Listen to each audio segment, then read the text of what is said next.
Vamos a considerar en esta mañana, en esta serie, sobre la revelación de Juan al final de nuestras Biblias. Apocalipsis 13.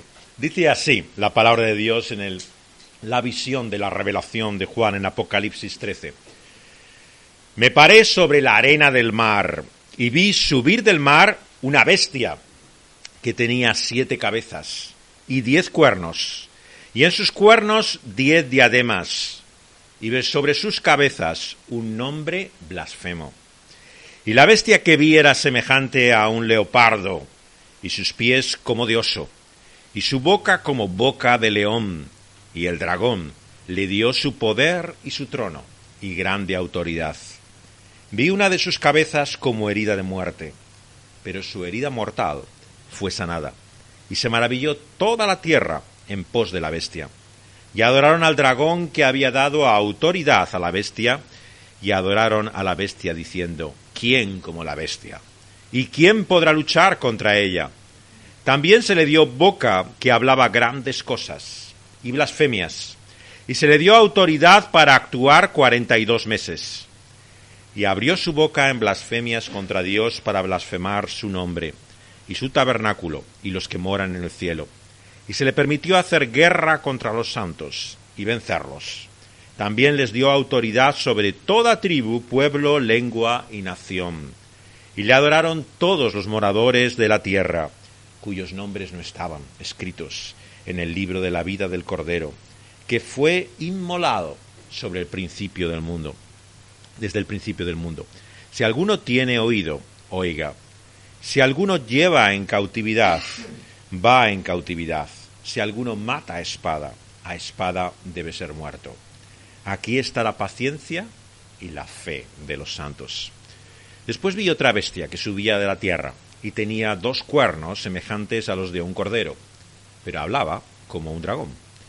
Y ejerce toda la autoridad de la primera bestia en presencia de ella, y hace que la tierra y los moradores de ella adoren a la primera bestia, cuya herida mortal fue sanada.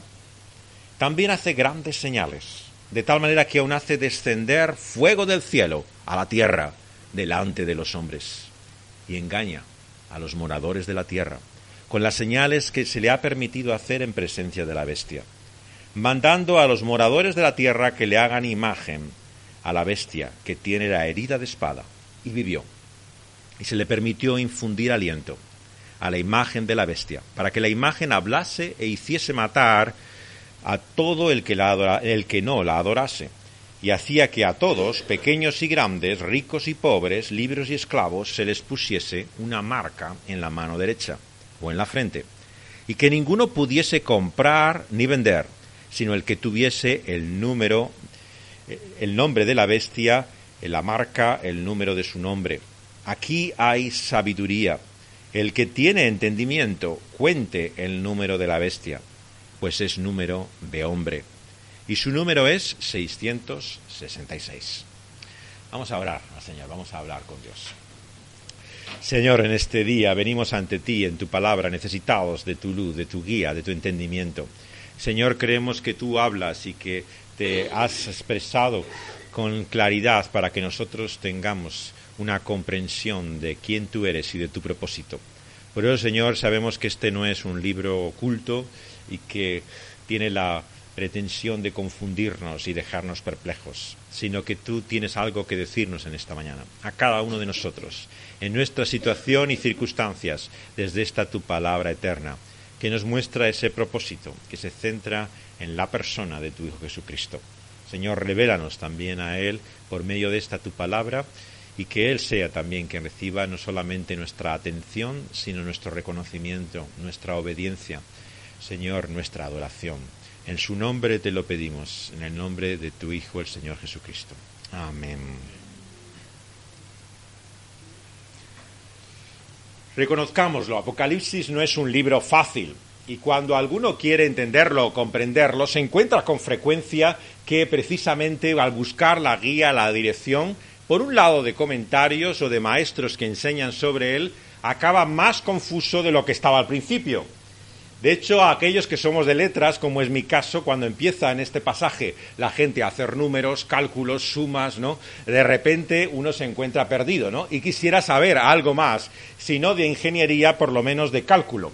Pero la realidad es que nunca he sabido descifrar el número, ni en esta mañana os lo voy a descubrir a qué corresponde. Pero creo que el propósito de Dios no es el de darnos un texto críptico, oculto, como si fuera un mensaje gnóstico con G, que de acuerdo a esta visión peculiar, ¿no? Casi mágica, ¿no? Tiene un mensaje para descubrir cada uno de nosotros que permanece velado, oculto. Yo creo que la palabra de Dios nos habla claramente y también nos muestra algo que necesitamos especialmente en esta misma mañana, hoy, entender y descubrir de quién es Dios. Y lo que nos muestra, vemos en esta segunda parte de Apocalipsis, que comienza con el capítulo anterior, el 12, es que hay un gran conflicto en nuestro mundo. Detrás de todas las tragedias, la locura que hemos visto también en París hace poco, que está produciéndose en Siria, en Beirut, en tantos lugares de este mundo, hay un conflicto espiritual, hay una lucha real. Y por lo tanto lo que aquí encontramos no es simplemente el conflicto entre la fe o el ateísmo, entre una religión u otra religión.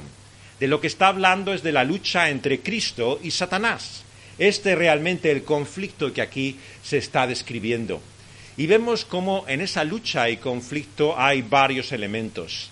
Y también estas dos bestias que aquí encontramos. Bestias que en Daniel capítulo 7 habéis podido reconocer que coinciden muchos de los elementos. Por lo tanto, el pasaje paralelo al Antiguo Testamento que debemos considerar, si no estabais al principio lo leéis después, es Daniel capítulo 7. Porque veis ahí las claves realmente de este conflicto. Es el reino eterno de Cristo Jesús en conflicto, ¿no? Con esta bestia que está intentando establecer su reino con esas 10 cabezas, pretendiendo ese trono y esa autoridad y haciendo grandes señales, milagros, ¿no? Confundiendo a la gente, trayendo su engaño a este mundo. Fijaos que la bestia que aparece aquí viene del mar. El mar, sabéis que en la Biblia, ¿no? Y particularmente también en Apocalipsis, es un lugar de confusión, de peligro, ¿no? Y realmente del mar viene esta amenaza que tiene este aspecto terrible de una bestia de 7 cabezas y 10 cuernos, como aparece en Daniel 7. Y había también sobre sus cabezas ese nombre blasfemo. La palabra blasfemia aparece una y otra vez en la actividad de esta bestia. ¿Qué es lo que queremos decir cuando hablamos de blasfemia? Por un lado decimos que blasfemar es tomar el nombre de Dios en vano, utilizar su nombre sin tener verdaderamente razón para usarlo, ¿no? Es una mala utilización de su nombre. Vemos, por lo tanto, que el conflicto que aquí se presenta no es mencionar, utilizar, declarar, usar el nombre de Dios. ¿Cuánta gente ingenuamente, engañosamente piensa que si alguien habla de Dios, bueno será?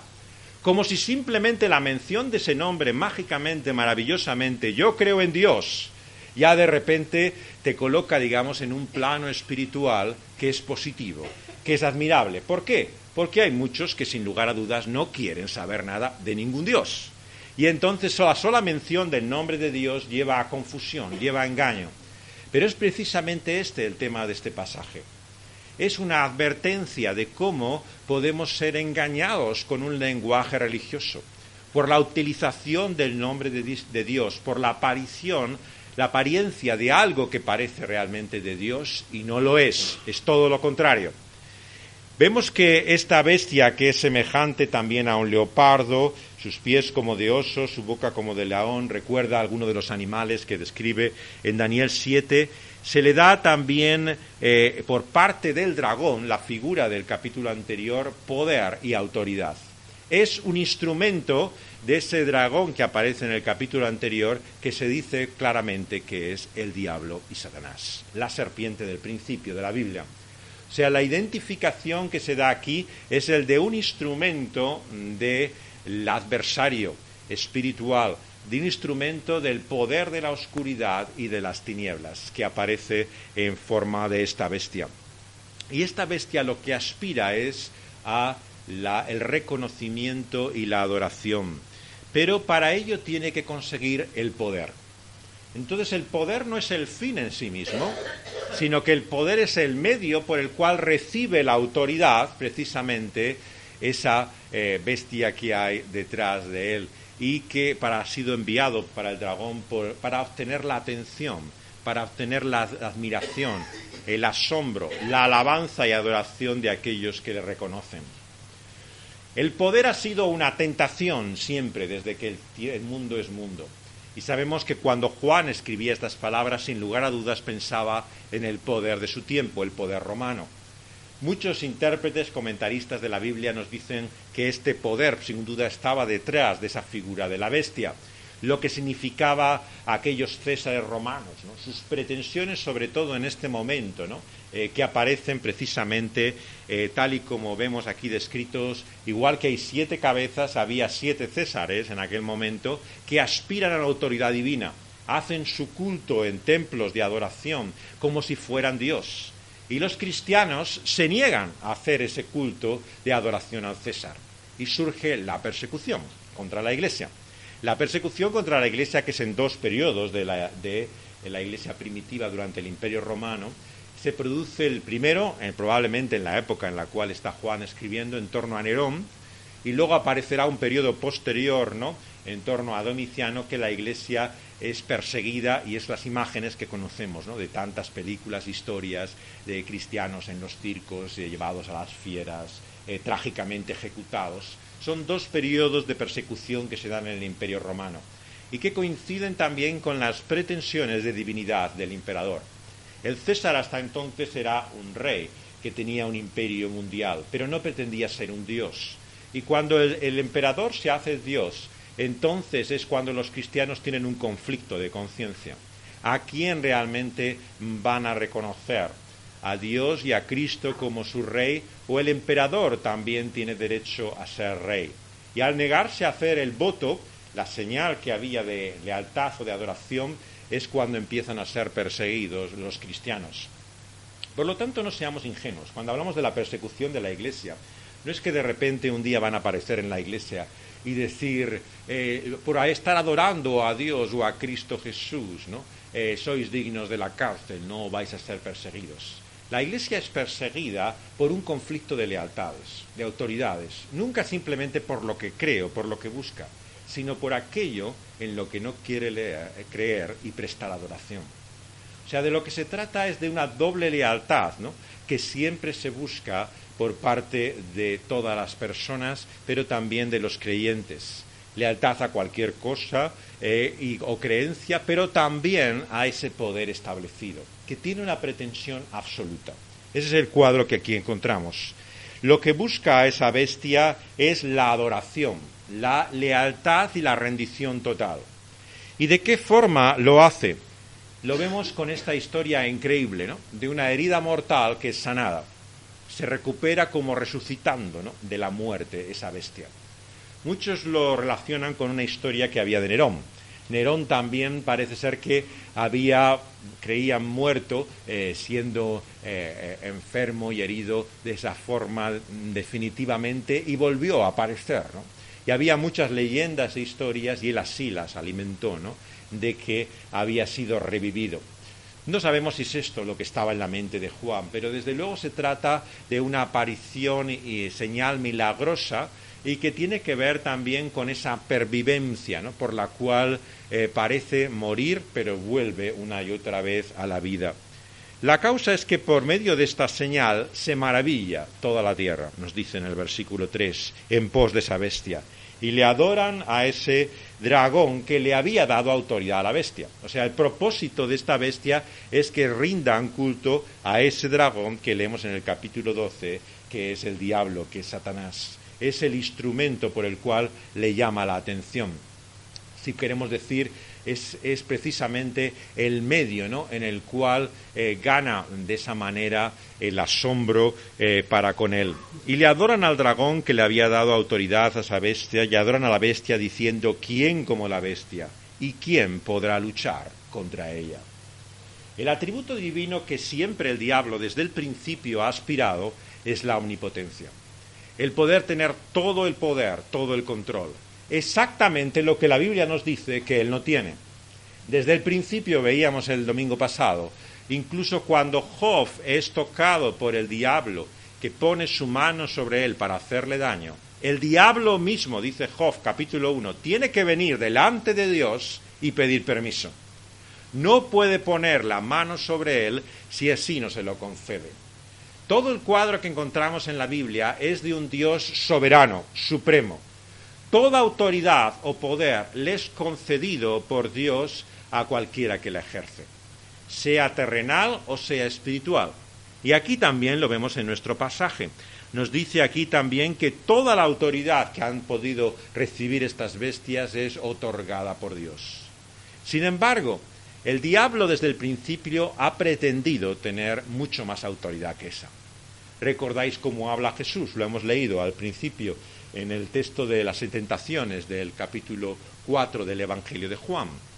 Le dice el diablo, Satanás, a Cristo Jesús en aquel desierto: si tú me adoras, si me sirves, todas las naciones, todo poder te será dado a ti. Él aspira a ser el príncipe de este mundo. Él es quien gobierna, el que tiene todos los reinos de la tierra.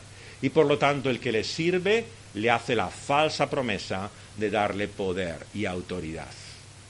Pero esas son sus palabras engañosas. Es su mentira. El diablo no ha recibido ni un milímetro, ni una pulgada de este mundo que Cristo no le haya concedido. Por lo tanto, no tiene en sí mismo la capacidad, el poder, el control para hacer nada que Dios así no se lo autorice. Pero él, en su palabra engañosa, fijaos una y otra vez el énfasis en su boca, habla mentira, engaños. Claro, muchas veces nos dicen, hay que creerse todo lo que dice la palabra de Dios. Claro, hay que creerse todo lo que dice Dios, lo que dice el diablo no. O sea, obviamente en la Biblia encontramos también palabras engañosas, las tentaciones del diablo.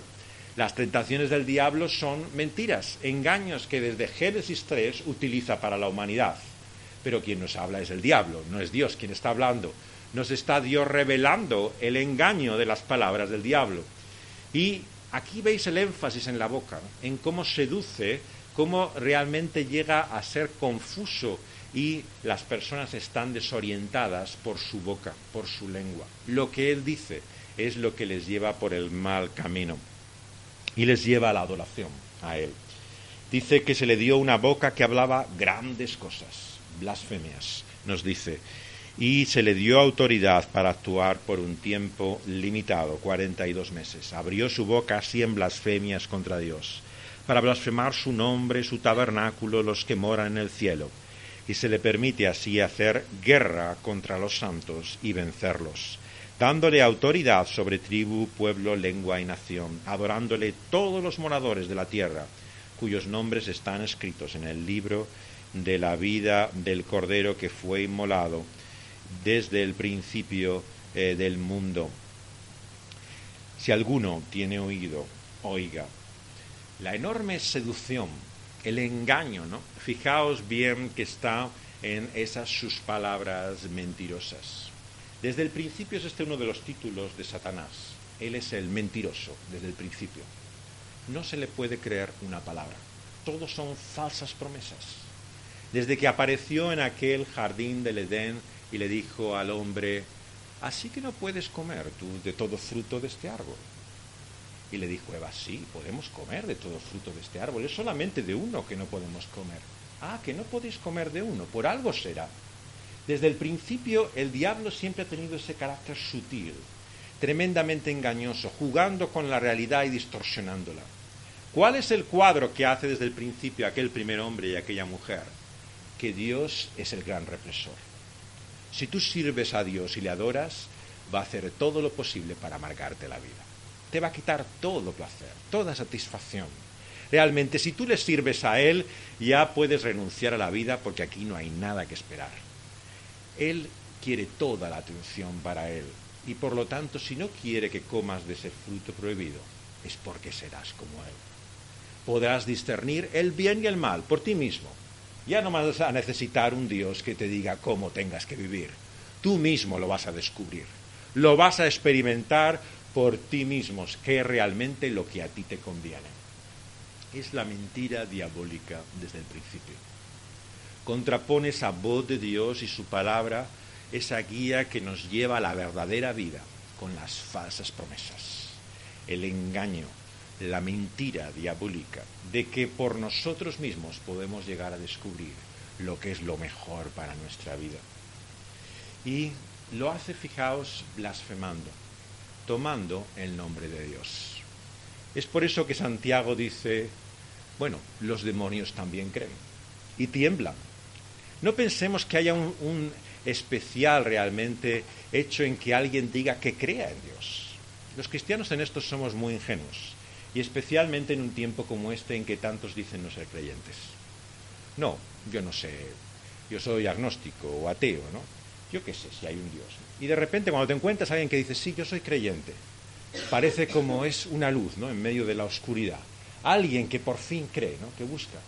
Y tenemos este tremendo hecho, ¿no?, que nos lleva a la confusión y el engaño.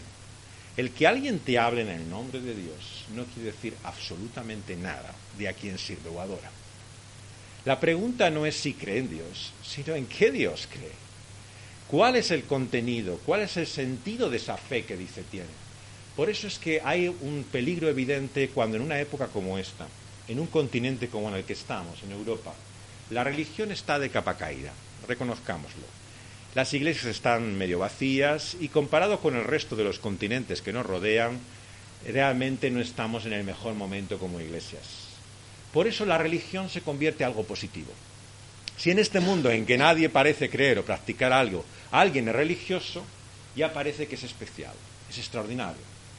Pero fijaos que en la Biblia, desde el principio hasta el final, el poder del engaño y de la oscuridad tiene una forma religiosa. No hay nada especialmente bueno, válido o positivo en ser religioso. Es algo que ha confundido a muchas personas desde el principio, en pensar que porque sean religiosas estarán de alguna forma en un camino mejor que aquel que vive simplemente siguiendo su vida, sin ningún tipo de conocimiento. El engaño y la mentira toma el nombre de Dios y lo utiliza en vano y para su propio interés, para su reconocimiento de sí mismo. Vemos que hay otra bestia que sube también de la tierra en el versículo 11 y que tiene 2 cuernos semejantes a los de un cordero, pero habla como un dragón. Ejerce, dice, toda la autoridad de la primera bestia en presencia de ella y hace que la tierra y sus moradores adoren a la primera bestia cuya herida mortal ha sido sanada. Hace también grandes señales, ¿no?, de tal manera que hace descender fuego de la tierra, dice, fuego del cielo a la tierra delante de los hombres, y engaña a los moradores de la tierra con sus señales, mandándoles que le hagan imagen a la bestia que tiene la herida de espada, y vivió. Le permite ese poder infundir aliento a esa imagen, y nos dice que la imagen habla y lleva así a la muerte a todos los que le adoran, pequeños y grandes, ricos y pobres, libres y esclavos, reciben una marca también de esa bestia. Y ninguno puede hacer negocio alguno, comprar ni vender, sin tener esa marca con la cual concluye nuestro pasaje. ¿Qué es lo que está diciendo aquí la visión de Apocalipsis? Que esa bestia tiene un parecido, una semejanza increíble con el Señor Jesucristo. O sea, tiene el aspecto de un cordero. No es un león, como era el Señor Jesucristo, que al mismo tiempo es un cordero. No, la apariencia es la de un cordero. ¿Y dónde se reconoce que en realidad es la bestia, que habla como un dragón? Es en el contenido, es en el mensaje, en sus palabras que descubrimos su mentira. Por eso es que tenemos que darnos cuenta que en el mundo espiritual hace falta discernimiento, entender lo que se nos está diciendo. No basta utilizar el nombre de Dios, hay que examinar lo que se dice. Recordáis en Corintios cómo el apóstol Pablo exhorta a aquella iglesia primitiva acerca de las profecías. Dice, muchos profetizarán en el nombre de Dios. Pero ¿qué debéis hacer con las profecías? Examinarlas. ¿Y cuál es la prueba de que una profecía realmente del Espíritu de Dios? lo que confiesa, lo que dice. Si Cristo no es el Señor, da igual lo que acompaña esa profecía, da igual quien la diga, realmente no viene de Dios. O sea, hay un contenido, hay un mensaje doctrinal que es el que ha de poner a prueba al profeta. Nunca juzgáis realmente a una persona que habla en el nombre de Dios por su apariencia, porque será como un cordero. Será alguien que nos parezca manso y humilde, como era el Señor Jesucristo. Pero en su boca puede hablar el engaño y la mentira del dragón. Lo que debemos examinar y analizar son sus palabras, lo que confiesan y dicen acerca de Cristo Jesús. Y vemos que no solamente no habla como él, habla como dragón, sino que lo que busca es la adoración que a Cristo le pertenece para él. Ese es el fin, el propósito. Él es llegar realmente a que todos le admiren a él. Tristemente, si hay algo que caracteriza siempre a la falsa enseñanza, ¿no?, a ese espíritu que se opone a Cristo y a toda la obra de Dios, es la soberbia, la arrogancia, el orgullo. Lo que busca es la atención a sí mismo. Cuidado con líderes religiosos que lo que quieren es ser elogiados, exaltados, admirados. No hay nada, por lo tanto, más peligroso que el culto, ¿no?, que tantos predicadores, siervos de Dios y ministros se hacen a sí mismos. Cuando todo lo que hablamos es de nosotros y de lo que podemos hacer, en vez de Dios y de Cristo Jesús, podemos tener problemas para discernir la verdad de la mentira. Tenemos que analizar muy bien lo que dicen. Pero desde luego el espíritu, lo que comunican realmente es atención por sí mismos y no por Dios y el Señor Jesucristo. Y ese es el fin siempre de la bestia, el que toda la atención vaya precisamente para ella. Hacen grandes señales. El Señor Jesucristo dijo que vendrían muchos que harían milagros y prodigios en su nombre. Y Él les dirá: no os conozco. Llamarán a la puerta del reino de Dios y dirán: ¿cómo, Señor, Señor, Señor? Si en tu nombre hemos hablado, en tu nombre hemos hecho señales y milagros. Cuidado, por lo tanto, con esa atención desmedida a lo sobrenatural que Dios puede hacer en nuestras vidas, porque es manipulada, es utilizada por el poder de la oscuridad, por gente que lo que busca son las señales, no el reino de donde viene, ni el poder del que proviene. Busca el beneficio de lo que pueden sacar de sus milagros. Y mucha gente, mientras tenga una sanidad o una curación a su enfermedad, le da lo mismo. De dónde venga, lo que digan y quién sea que lo haga.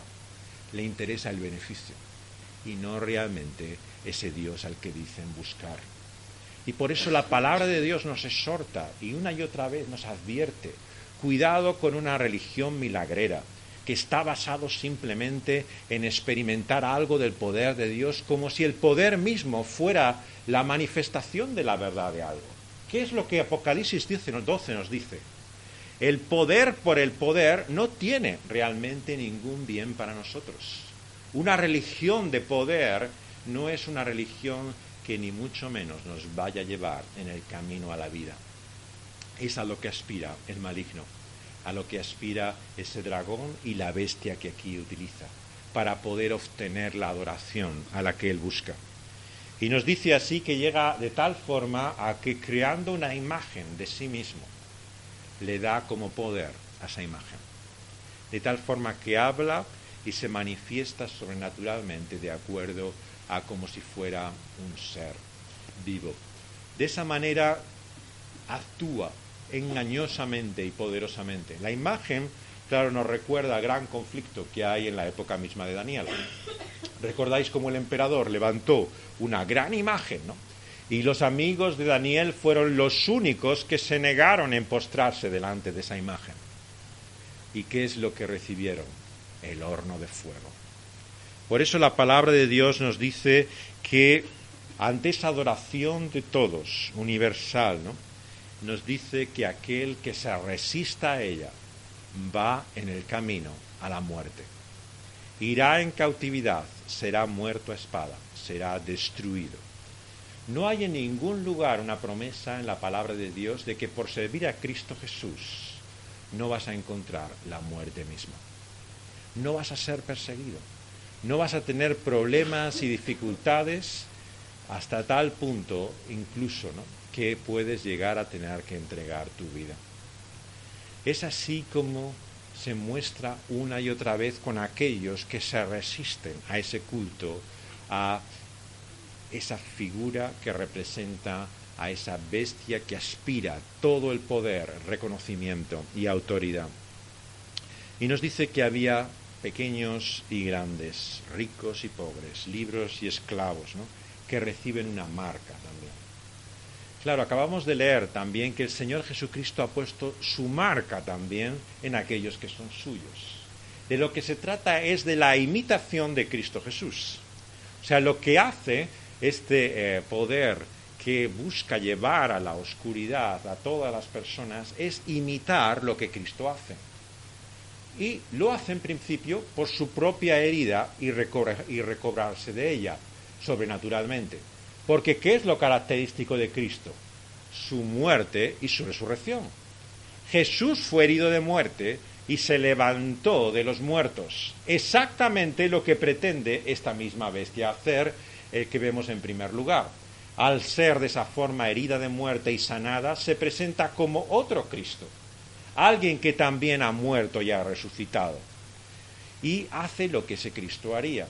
Pone la marca a los suyos también, para definir quiénes son suyos. Hace señales y milagros como Cristo hace. Y leemos una y otra vez que lo hace así del Evangelio y lo hace por medio de sus apóstoles. Hace en definitiva lo que Cristo hace. Lutero por eso dijo siempre que el diablo es el mono de Dios, es el imitador, es el que hace que parezca como si fuera Dios sin realmente ser él. Ese aspecto constante de emulación, de copia, es típicamente diabólico. O sea, lo característico del maligno es el buscar esa semejanza que pueda llevar al error y a la confusión. No hay nada nuevo, no hay nada original. El Dios creativo, el Dios que hace todas las cosas nuevas, no es más que uno. El Dios que desde el principio hizo todo lo que conocemos, que Dios en Cristo Jesús y su Espíritu Santo se propuso hacer una creación. Y ahora una nueva creación por medio de su Hijo. Pero del diablo y del maligno y de sus enviados no hay más que la imitación, la copia, el intentar emular lo que él hace. Y de esa forma llevan a muchos al error. ¿Qué sentido tiene esta indicación final del número, de la marca, de la señal que tiene esa bestia? Bueno, este ha sido el entretenimiento de todo chiflado desde la historia de la Iglesia. Realmente no hay nadie que no haya hecho su cálculo de a qué corresponde el 666. Bueno, la forma como hacen esos cálculos generalmente es la siguiente.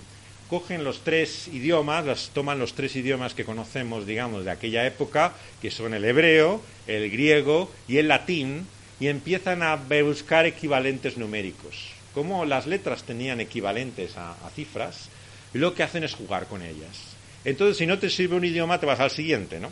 Y así al otro. Pero el razonamiento es cómo vas a encontrar siempre la clave del nombre que te identifique a ello. Y claro, finalmente te encaja. Por algún tipo de cálculo acaba encajándote, ¿no? Encajaba con los césares romanos, encaja a continuación con muchos de los poderes que habían establecido, se ve así evidenciada tanto en la Reforma, ¿no?, contra el papado como contra de los reformadores. De todos sacan las cifras, ¿no?, con todos los grandes dictadores que ha habido, ¿no?, desde Rusia, pasando por Hitler, hasta llegar hasta el mundo contemporáneo. Cualquier personaje, hasta Putin, ¿no?, se ha identificado con la bestia. O sea, realmente siempre hay alguien con el cálculo que le llega para conseguir la firma del 666. Pero sinceramente creemos que Dios nos ha dado esta cifra para tales cálculos. Es esta la tarea que tenemos, el intentar descubrir cuál es lo que hay detrás de ese número simbólico. Lo que vemos en Apocalipsis es que las cifras son simbólicas. Y todas estas cifras, incluso en este capítulo, tienen claramente ese sentido. Hablamos de la temporalidad de todo ello. 2 tiempos y medio, 2 años y medio, se menciona en días. habla siempre como con unas cifras que tienen que ver con el número de la perfección, el 7, ¿no? El 10, ¿no? Es la totalidad. Y aquí aparece el 666, o sea, el número de la imperfección. De una imperfección que parece que casi llega al 7, o sea, es parecido, y emulando casi cercano a ello, pero que es fracaso tras fracaso tras fracaso, 666, ¿no? Realmente no tiene nada que ver con lo que Dios es, ¿no? Y nos muestra en este sentido, ¿no?, lo tremendamente engañoso, sutil, subrepticio, ¿no?, que es el poder del engaño y la oscuridad. Vamos a sacar algunas conclusiones, por lo tanto, de nuestro pasaje. En primer lugar, lo que descubrimos a la luz de la palabra de Dios es la semejanza, la similitud que hay entre cómo se presenta el diablo y cómo se presenta Dios. Nos dice la Escritura que Él es como un ángel de luz. Por lo tanto, tantos cristianos que dicen, ¿dónde está el diablo? Las brujas, las sectas satánicas, el ocultismo que hay detrás de todos aquellos que se dedican a la adivinación, a la magia, a la brujería. ¿Cómo podemos estar tan ciegos? Si el diablo se muestra con todo su poder, no será vistiéndose de ropa de Halloween. Será vistiéndose como un predicador cristiano, con toda la apariencia de una iglesia, con todo lo que representa realmente lo más cercano al cristianismo que podamos conocer. Por lo tanto, lo que es burdamente oscuro, siniestro, ¿no?, que tiene aspecto de diabólico, probablemente no es que no sea también diabólico, pero que es la forma más burda del diablo de manifestarse. La manera por excelencia, sutil, maestra del diablo de presentarse es como un ángel de luz. Por eso, como dijo un gran predicador de la antigüedad, una ciudad, un lugar dominado por el diablo, será uno que tenga la iglesia en el centro. Y donde todos vayan a la iglesia cada domingo, donde se ha llevado el culto de la manera más clara y evidente, pero nunca, nunca el nombre de Dios y la persona de Cristo sea adorada ni predicada. Esa es la mayor manifestación de Satanás sobre la faz de la tierra. Por eso, cuidado con la religión, cuidado con una iglesia y con una fe que no rinde verdaderamente culto ni adoración a Cristo Jesús.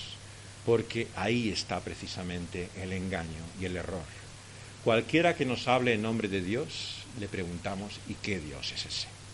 Y cualquiera que nos dice, sí, lo que Cristo predicó, ¿y quién es ese Cristo?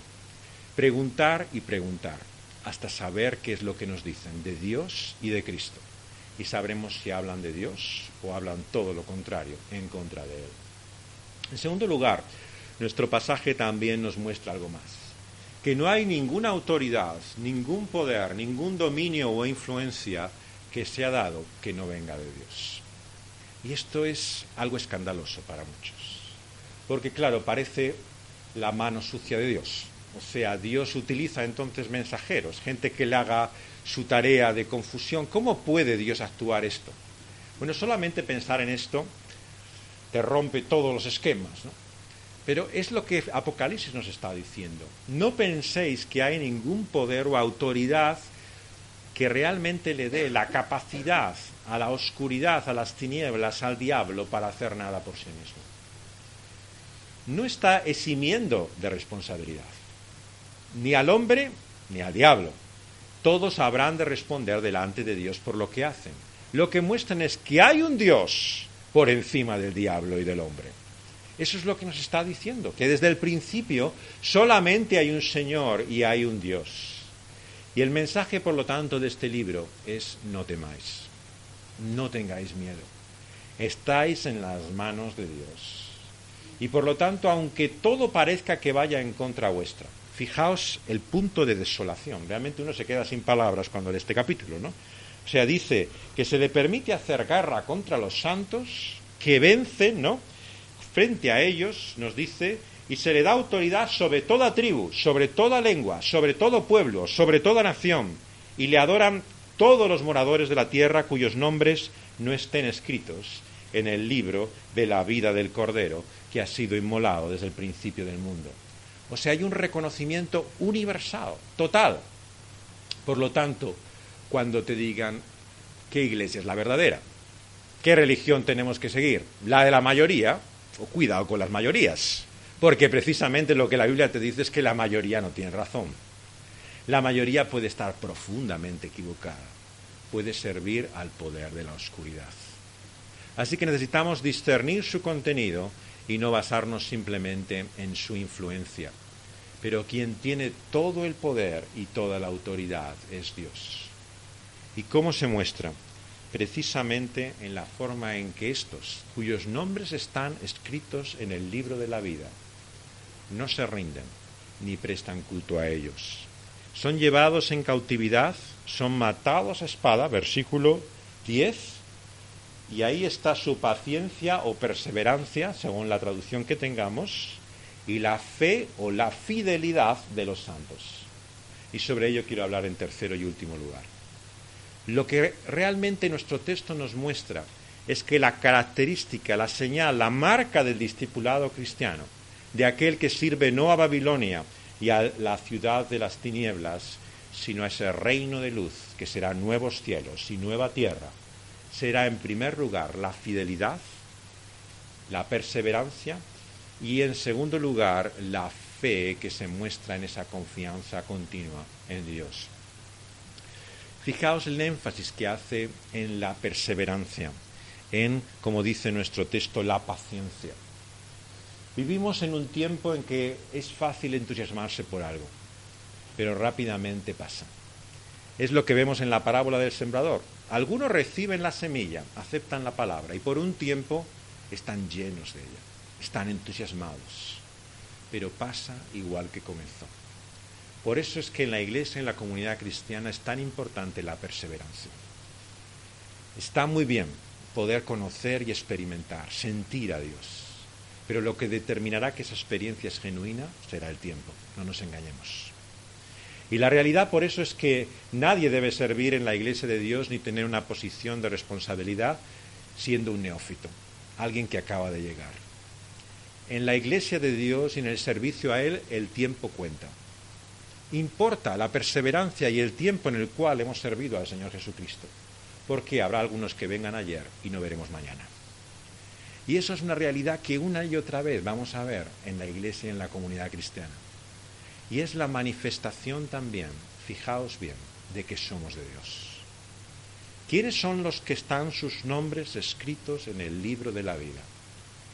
Los que perseveran, los que continúan, los que siguen con paciencia en medio de ese sufrimiento y persecución.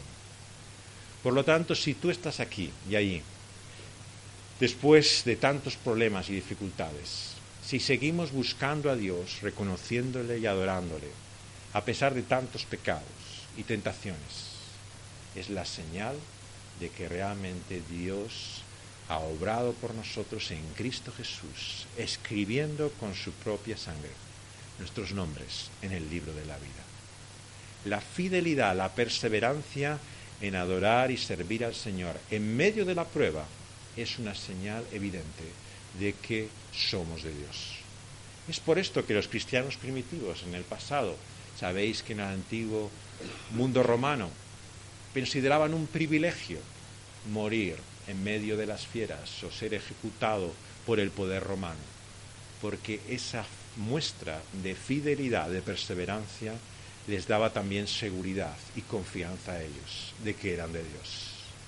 Por lo tanto, nuestro texto nos llama a no dejarnos engañar por la búsqueda de una religión de poder, por un mundo milagroso, por intentar conseguir los bienes que Dios nos da sin el Dios de esos bienes, sino a perseverar, a tener paciencia, a en medio de la prueba y el sufrimiento y la persecución seguir adelante.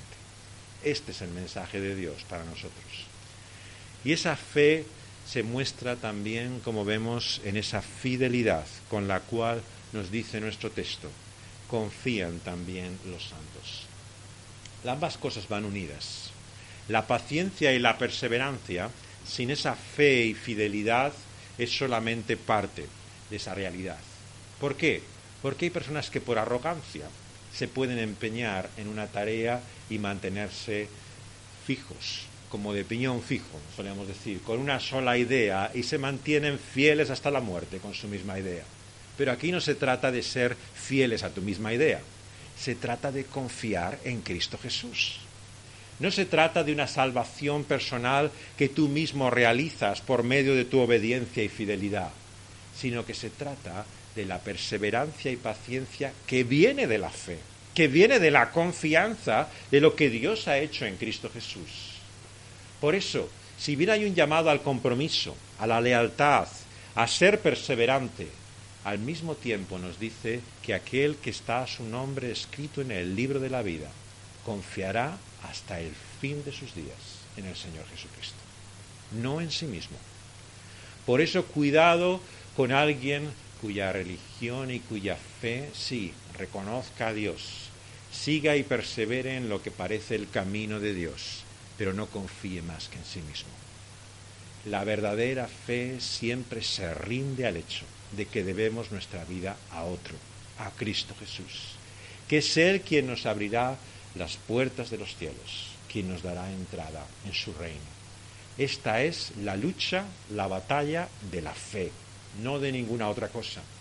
Y por lo tanto, el creyente mostrará ese poder solamente en la medida en que tenga fe y confianza en Cristo Jesús. ¿Por qué, finalmente? Porque la fe nos muestra que el poder y la gloria es de Dios y no de nosotros. Si somos salvos por fe, es para mostrarnos que esa lucha, que esa batalla, la ha ganado Cristo Jesús. No la adquirimos nosotros, esa corona y ese triunfo. Es Cristo el que nos lo ha dado. Y por lo tanto la fe es descansar en esa realidad, por la cual aunque luchamos, aunque batallamos, sabemos que dependemos de otro, de aquel que va por delante, que ha dado su vida, pero que también ha resucitado con poder y nos trae la victoria. Vamos a pedirle que así sea y que Él nos dé discernimiento para el error, para poder entender de lo que es verdadero, de lo que es falso. Vamos a orar. Señor, en esta mañana venimos ante ti sabiendo que fácilmente nos podemos confundir, que en un mundo y en una vida como esta, donde hay tantas voces, tantos mensajes que hablan en nombre de ti, tantas religiones, Señor, credos, iglesias, ministerios, enseñanzas, ¿cómo podemos saber lo que es de ti y lo que no lo es? Señor, te damos gracias que hoy tienes una palabra para nosotros, un mensaje, un contenido con el cual podemos examinar, poner en discernimiento y juzgar todo lo que recibamos que habla en nombre tuyo. Señor, ayúdanos a discernir lo que es una religión de poder, Señor, de lo que es verdaderamente el poder que viene de ti. Señor, líbranos de una vida que está buscando y persiguiendo manifestaciones de poder, señales, milagros, cosas maravillosas, pero que no te busca a ti, sino solamente el poder de esas señales y milagros. Ayúdanos, por lo tanto, a discernir qué es lo realmente importante y necesario, a poder examinar las palabras, lo que viene de la boca, todo aquello que nos habla de la realidad, Señor, de quién eres tú. Señor, te queremos pedir que podamos descubrir de esa forma las falsas promesas que no nos llevan más que a la perdición y a la muerte, y descubrir cuál es la verdadera palabra que nos lleva a vida eterna. Señor, tú sabes todo lo que hay en contra nuestra, pero te damos gracias porque en Cristo Jesús tú has vencido, Señor, a todos nuestros enemigos. Señor, sabemos, sin embargo, que lo que nos queda es todavía un camino de lucha, que por un tiempo lo que vamos a conocer son dificultades, son persecución, son pruebas, incluso, quién sabe, si alguno de nosotros ha de morir a causa de su fe físicamente. Señor, lo que queremos tener es la confianza y la seguridad de que nuestros nombres están escritos en el libro de la vida. No queremos, como tus discípulos, maravillarnos de que los espíritus se nos sujetan, sino de que nuestros nombres, Señor, están en ese libro de la salvación que el Cordero ha escrito con su propia sangre. Danos ese asombro, esa admiración, esa adoración que viene de ser salvos por Cristo Jesús. No hay mayor milagro que este, que estando perdidos y destinados a esa ira eterna tuya, tú nos hayas salvado por tu gracia y misericordia. Que nunca lo demos como algo obvio, por supuesto, que vivamos con esa fe, con esa confianza, y que perseveremos, que tengamos paciencia en medio de las pruebas y dificultades, que muramos incluso en este mundo con esta fe y confianza, que somos de Cristo Jesús, que a Él le pertenecemos y que por lo tanto estamos seguros en sus manos, que tú tienes todo poder y autoridad y que todo será dado finalmente a tu Hijo, que reina por los siglos de los siglos, por toda la eternidad. Señor, que nuestras vidas también sean de obediencia, de lealtad y de adoración a Él. En su nombre te lo pedimos. Amén.